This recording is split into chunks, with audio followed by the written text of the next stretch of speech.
Welcome to Podcast Name. I'm host Name, and today we're doing something simple but surprisingly powerful. We're going to unpack a set of notes of topics in a way that's actually useful, practical, clear, and easy to apply. I'm joined by guest Name. Thanks for being here. Thanks for having me. I love conversations like this, where we take a messy list of ideas and turn it into something people can act on. Perfect, because that's exactly the goal. Let's start broad. When you hear the phrase notes of topics, what do you think most people get wrong right away?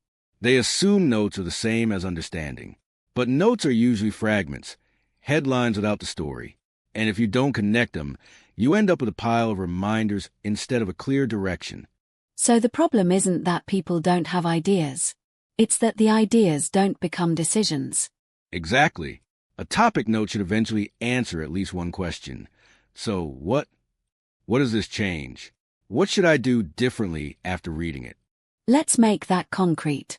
If someone is listening right now and they've got a list titled Notes of Topics, what's the first step to turn that into something structured?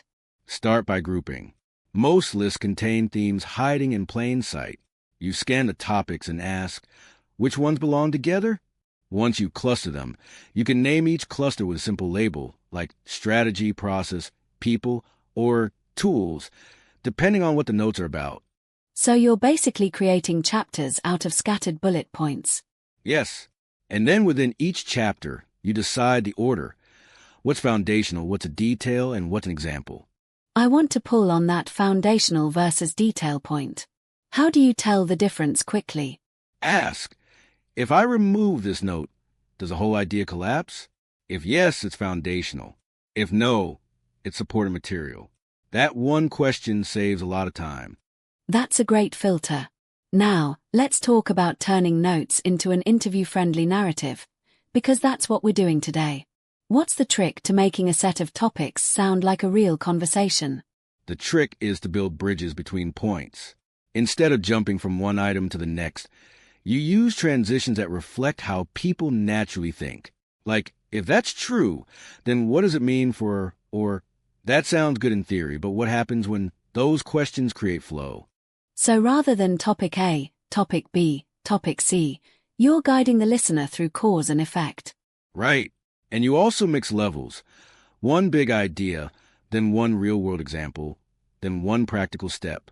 That pattern keeps people engaged. Let's hit that practical step. If notes of topics is all someone has, what's one action they can take today that creates momentum? Pick one topic and write a short.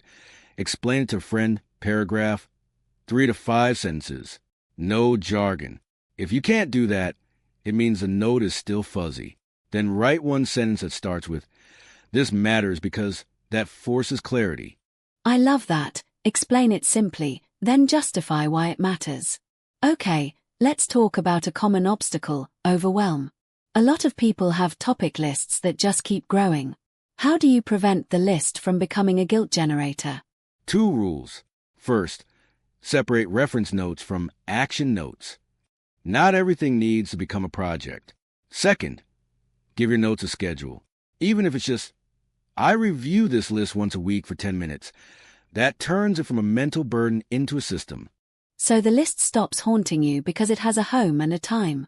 Exactly. And one more thing, decide what success looks like. For some topics, success might be a single sentence. For others, it might be a full outline or a decision you make. That's a good reminder that done can be small. Before we wrap, I want to do a quick lightning round. Short answers. Ready? Let's do it. Best way to organize topic notes. Cluster them into themes and name the themes.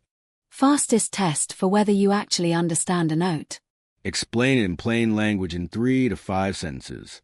Most underrated part of turning notes into something useful. Writing this matters because it forces meaning. Guest name. This has been a great conversation. Clear, practical, and honestly reassuring for anyone staring at a messy list. Thanks for joining us. Thanks. And to anyone listening, your notes aren't a problem. They're raw material. With a little structure, they become something powerful. That's a perfect note to end on. You've been listening to Podcast Name with me, host name, and today's guest name. If you want to get more out of your own notes of topics, try just one thing after this episode. Pick one topic, write the explain it to a friend paragraph, and finish with this matters because. Thanks for spending a few minutes with us. Until next time, take care.